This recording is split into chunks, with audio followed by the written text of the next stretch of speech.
शेतकऱ्यांसाठी ठळक बातमी व शेतकऱ्यांसाठी अत्यंत महत्त्वाची अपडेट आहे। फक्त आता व्हिडिओला शेवटपर्यंत पाहत चला। चॅनलवरती जर नवीन आलेला असाल तर चॅनलला देखील नक्की सबस्क्राइब करून घ्या। पीएम किसान योजनेचा हप्ता कधी मिळणार? शेतकऱ्यांचा सवाल। जून संपूनही शेतकऱ्यांना प्रतीक्षा कायम। पीएम किसान योजनेचा हप्ता नेमका कधी आणि किती वाजता जमा होणार आहे? सविस्तर अपडेट पुढे पाहणार आहोत। व्हिडिओला शेवटपर्यंत पाहत चला। मराठवाड्याकडे पावसाची पाठ 2 दिवसांमध्ये जोर वाढण्याची शक्यता। अरबी समुद्रामध्ये चक्राकार वाऱ्याची स्थिती सक्रिय होत असल्यामुळे आता पावसाची शक्यता। शेतकऱ्यांना देखील प्रतीक्षा कायम। पीक विम्यासंदर्भातील शेतकऱ्यांसाठी अत्यंत महत्त्वाची बातमी। लक्षपूर्वक ऐकत चला। शेतकऱ्यांना नुकसान भरपाईची रक्कम आता वितरित करण्याचे काम सुरू झाले असल्यामुळे आता शेतकऱ्यांना दिलासा मिळणार आहे। लवकरच आता उर्वरित रक्कम ही संबंधित पात्र शेतकऱ्यांच्या बँक खात्यावरती जमा करण्यामध्ये येणार असल्याची माहिती या ठिकाणी समोर येत आहे। काही शेतकऱ्यांना हेक्टरी 13,000 रुपये तर काही शेतकऱ्यांना हेक्टरी 27,000 रुपये अशा प्रकारे आता रक्कम वाटप करण्याचे काम सुरू झाले आहे। आता कोणत्या जिल्ह्यामध्ये कोणत्या तालुक्यामध्ये पीक विम्याची रक्कम जमा करण्याचे काम सुरू झाले आहे? सविस्तर पात्र जिल्ह्यांची आणि तालुक्यांची यादी पुढे पाहणार आहोत। फक्त आता व्हिडिओला शेवटपर्यंत पाहत चला। राज्यामध्ये खरीपाच्या पेरण्यांना वेग। 56 लाख हेक्टरहून अधिक पेरणी। सर्वाधिक लागवड सोयाबीनची। मान्सूनने राज्यातील बहुतांश ठिकाणी हजेरी लावली असून आता राज्यामध्ये खरीपाच्या पेरण्यांना वेग आला असल्याचे चित्र आहे। मान्सून सुसाट यंदा 9 दिवस आधीच संपूर्ण देशामध्ये सक्रिय। दरवर्षीपेक्षा तब्बल 9 दिवस आधीच संपूर्ण देश व्यापला। मान्सून यंदा सुसाट असून यंदा 9 दिवस आधीच संपूर्ण देशामध्ये सक्रिय। फळबाग लागवडीचे उद्दिष्ट 10,000 हेक्टरने घटवले। निधी अडचणीचे कारण 50,000 हेक्टरवर उद्दिष्ट निश्चित। अहिल्यानगर जिल्ह्यातील चित्र। राज्य सरकारला घेरण्याची विरोधी पक्षांची रणनीती। महाविकास आघाडीचा सरकारच्या चहा पाण्यावर बहिष्कार। जनतेला वाऱ्यावर सोडले। राज्य सरकारवर टीका। मनोज जरांगे यांचा पुन्हा यल्लागार। 29 ऑगस्टला मुंबईमध्ये धडकणार। अंतरवाली सराटीमध्ये राज्यव्यापी बैठक। हिंदीचे दोन्ही JR रद्द। त्रिभाषा सूत्राचा निर्णय घेण्यासाठी नवी समिती स्थापन करण्यामध्ये येणार। राज्य मंत्रिमंडळाचा निर्णय। पावसाळ्याच्या पार्श्वभूमीवर 3 महिन्यांचे रेशन एकत्रित वाटप। शेतकरी व ग्रामीण भागातील नागरिकांना दिलासा। साक्री तालुक्यामध्ये 1.25 लाखातून फक्त 50,000 शेतकऱ्यांनी काढला फार्मर आयडी। शासकीय योजनांच्या लाभासाठी फार्मर आयडी महत्त्वाचा। सोयाबीनला 4,355 रुपयांचा दर। सोयाबीनच्या दरामध्ये काहीशी वाढ झाली असून अकोला कृषी उत्पन्न बाजार समितीमध्ये प्रति क्विंटल कमाल दर 4,355 रुपयांचा या ठिकाणी मिळाला आहे। शेतकऱ्यांसाठी पीक विम्यासंदर्भातील अत्यंत महत्त्वाची बातमी आहे। लक्षपूर्वक ऐकत चला। आता पीक विम्यासाठी पात्र असणाऱ्या तालुक्यांची यादी जाहीर झाली आहे। यामध्ये आता जामखेड येथील शेतकऱ्यांसाठी 7 कोटी रुपये, कर्जत या ठिकाणी 1,41,00,000 रुपये, पारनेर तालुक्यातील शेतकऱ्यांना 80 लाख रुपये आणि पाथर्डी येथील शेतकऱ्यांना 13 कोटी रुपये असा निधी राज्य सरकारने मंजूर केला असून आता पात्र शेतकऱ्यांच्या बँक खात्यावरती रक्कम जमा करण्याचे काम सुरू झाले आहे। शेतकरी मित्रांनो, अजून बऱ्याच तालुक्यांची यादी आपण पुढे पाहणार आहोत। त्यासाठी फक्त आता व्हिडिओला शेवटपर्यंत पाहत चला आणि तुमचा तालुका आणि जिल्हा कोणता आहे कमेंटच्या माध्यमातून नक्की कळवा, जेणेकरून तुमच्या तालुक्याचे आणि जिल्ह्याचे अपडेट आपण पुढे पाहूयात। सध्या तरी आता पात्र शेतकऱ्यांच्या बँक खात्यावरती रक्कम जमा होण्यास सुरुवात। कर्जमाफीची तारीख मुख्यमंत्र्यांनी पांडुरंगाला तरी सांगावी। बच्चू कडू यंदा आषाढी एकादशी 6 जुलैला आहे। मुख्यमंत्री देवेंद्र फडणवीस एकादशीला पंढरपुरामध्ये महापूजेसाठी उपस्थित राहणार आहेत। मुख्यमंत्री आतापर्यंत योग्य वेळी कर्जमाफी देऊ असंच सांगत आहेत। आता त्यांनी पांडुरंगाला कर्जमाफीची तारीख सांगावी अशी टीका प्रहार जनशक्ती पक्षाचे अध्यक्ष बच्चू कडू यांनी सरकारवर केली आहे। लाडक्या बहिणींसाठी खुशखबर। लाडक्या बहिणींची प्रतीक्षा संपली। लाडकी बहीण योजनेचा जूनचा हप्ता आजपासून मिळणार। 3,600 कोटींच्या निधीला अखेर मंजुरी। लाडक्या बहिणींसाठी दिलासा देणारी बातमी। जून महिन्याचा 12वा हप्ता लाडक्या बहिणींच्या बँक खात्यावरती जमा करण्याचे काम आता सुरू झाले। मान्सूनने देश व्यापला. यंदा केरळ आणि महाराष्ट्रामध्ये विक्रमी वेगाने दाखल होणाऱ्या मान्सूनने सर्वसाधारण वेळेच्या 9 दिवस आधीच आता संपूर्ण देश व्यापला आहे.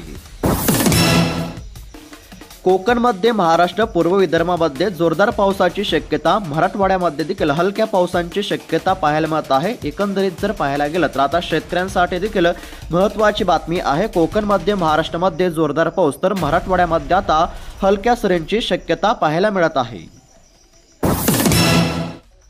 उपराष्ट्रपतींची केंद्राला सूचना. पीएम किसानसाठी 30,000 रुपये द्या. एकंदरीत जर पाहायला गेलं तर शेतकऱ्यांसाठी देखील अत्यंत महत्त्वाची बातमी आहे. उपराष्ट्रपती जगदीप धनखड यांनी शेतकऱ्यांना दरवर्षी 6,000 रुपये ऐवजी 30,000 रुपये निधी द्यावा अशी सूचना केली आहे. शेतकऱ्यांना वाढीव निधी मिळणार का? आता याकडे सर्वांचे लक्ष लागले आहे. पीएम किसान योजनेचे 6,000 रुपये नाही तर शेतकऱ्यांना वर्षाचे 30,000 रुपये द्यावेत अशी सूचना आता उपराष्ट्रपती यांनी केंद्र सरकारला केली असून आता शेतकऱ्यांना वर्षाचे 6,000 रुपये नाही तर 30,000 रुपये मिळणार का असा देखील आता शेतकऱ्यांना प्रश्न पडला आहे. सोबतच आता राज्यातील शेतकऱ्यांना पीक विमा तसेच कर्जमाफीची देखील या ठिकाणी प्रतीक्षा पाहायला मिळत आहे. सध्या तरी आता आलेल्या माहितीनुसार शेतकऱ्यांच्या बँक खात्यावरती पीक विम्याची रक्कम ही आता जमा करण्याचे काम सुरू असल्यामुळे काहीसा दिलासा मिळण्याची शक्यता आहे. पीक विम्यासाठी पात्र असलेल्या जिल्ह्यांची यादी पुढे पाहूयात. लक्षपूर्वक ऐकत चला.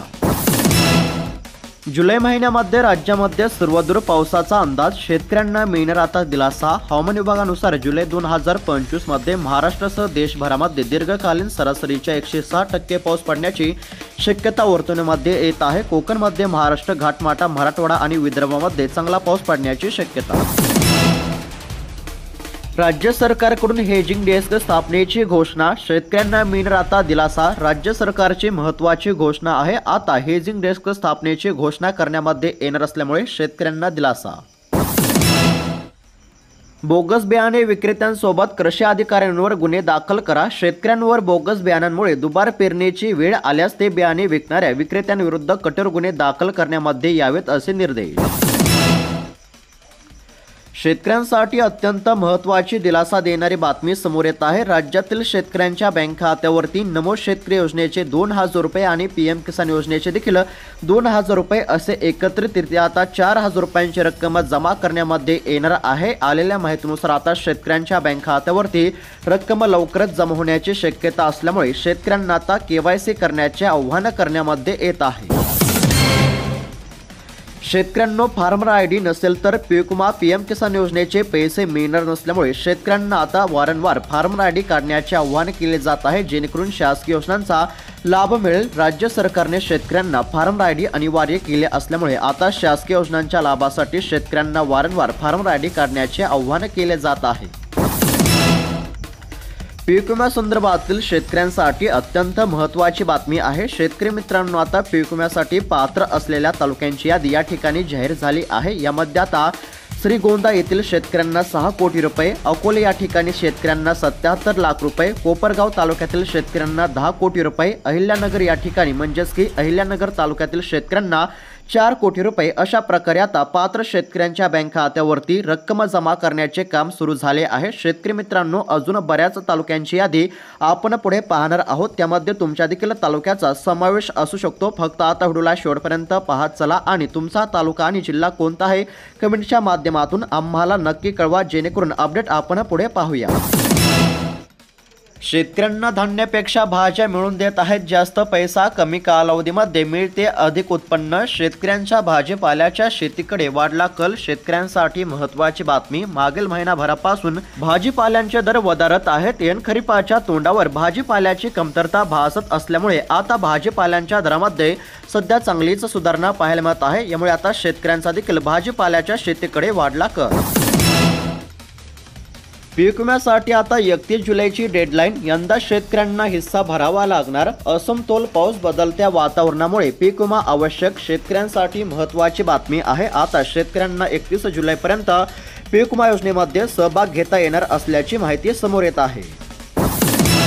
शेतकऱ्यांसाठी महत्त्वाची बातमी. शेतकरी मित्रांनो, पीक विम्यासाठी पात्र असलेल्या पुढील तालुक्यांची यादी जाहीर झाली आहे. यामध्ये आता नेवासा तालुक्यातील शेतकऱ्यांना 46 कोटी रुपये, राहाता तालुक्यातील शेतकऱ्यांना 7 कोटी रुपये, राहुरी तालुक्यातील शेतकऱ्यांना 17 कोटी रुपये, संगमनेर या ठिकाणी 1 कोटी 81 लाख रुपये, शेवगाव येथील शेतकऱ्यांना 31 कोटी रुपये, तर श्रीराम तालुक्यातील शेतकऱ्यांना 10 कोटी रुपये अशा प्रकारे आता रक्कम वाटप सुरू झाली आहे। शेतकरी मित्रांनो, तुमचा तालुका आणि जिल्हा कोणता आहे कमेंटच्या माध्यमातून नक्की कळवा। सोबतच या चॅनलला नक्की सबस्क्राइब करून घ्या, कारण की ज्या शेतकऱ्यांनी या चॅनलला सबस्क्राइब केले आहे अशा शेतकऱ्यांच्या जिल्ह्यासंदर्भातील आणि तालुक्यासंदर्भातील अपडेट आपण देत असतो। त्याकरिता आता तुमच्या देखील तालुक्यासंदर्भातील अपडेट पाहण्याकरिता या चॅनलला नक्की सबस्क्राइब करून घ्या। सवलतीचा नाही आता शेतकऱ्यांसाठी महागडा पीक विमा। 1 रुपयामध्ये पीक विमा योजना गुंडाळली। शेतकरी हिश्श्यामध्ये मोठी वाढ करण्यामध्ये आली असल्यामुळे शेतकऱ्यांची देखील आता सरकारच्या निर्णयावर आता तीव्र नाराजी पाहायला मिळत आहे। पीक कर्जाचे उद्दिष्ट पूर्ण करा, अन्यथा माझ्याशी गाठ आहे। आमदार अब्दुल सत्तार यांचा कडक इशारा। खरीप आढावा बैठकीमध्ये बँक कृषी अधिकाऱ्यांना या ठिकाणी इशारा देण्यामध्ये आला आहे। शेतकऱ्यांना देखील खरीप हंगामासाठी पीक कर्जाची गरज असून पीक कर्जाचे उद्दिष्ट पूर्ण करण्याचे आदेश। जिल्ह्यामध्ये डीएपी खत शोधून सापडेना। खरीप हंगामाच्या सुरुवातीपासून तुटवडा पर्यायी खतांचा होत आहे वापर। पुरवठा करण्याची शेतकऱ्यांची देखील मागणी सध्या पाहायला मिळत आहे। डीएपी खत परदेशामधून आयात केले जाते। युद्धाचे परिणाम खताच्या आयातीवर झाले असल्यास देखील सध्या पाहायला मिळत आहे। मात्र आता जुलै महिन्यामध्ये खत उपलब्ध होण्याची शक्यता वर्तवण्यामध्ये येत आहे। शक्तीपीठ महामार्ग रद्द करण्यासाठी रास्ता रोको आंदोलनाचा शेतकऱ्यांचा इशारा पाहायला मिळत आहे। सुपीक व बागायती जमिनीमधून जाणाऱ्या शक्तीपीठ महामार्गास आता हिंगोली जिल्ह्यातील शेतकऱ्यांचा या ठिकाणी आता विरोध पाहायला मिळत आहे। शक्तीपीठ महामार्ग रद्द करण्यासाठी रास्ता रोको आंदोलन करण्याचा देखील शेतकऱ्यांचा राज्य सरकारला इशारा। दमदार पावसाने टोमॅटो पिकाला बसतोय मोठा फटका। उत्पादन कमी निघत असल्यामुळे शेतकरी अडचणीमध्ये। मे महिन्यामध्ये विक्रमी पडलेल्या पावसाचा सर्वच नगदी पिकांना बसतोय फटका। टोमॅटो पीक वाया गेल्यामुळे शेतकरी चिंताग्रस्त। सध्या जर पाहायला गेलं तर आता शेतकऱ्यांची नाराजी। जवळा बाजारपेठेमध्ये कांद्याचा दर घसरला। घाऊक बाजारामध्ये कांदा विकला जातोय फक्त 4 रुपये किलो। शेतकरी झाले चिंताग्रस्त। सध्या जर पाहायला गेलं तर आता कांद्याच्या दरामध्ये चांगलीच घसरण सध्या पाहायला मिळत आहे। घाऊक बाजारामध्ये कांदा फक्त 4 रुपये किलो दराने विकला जात आहे।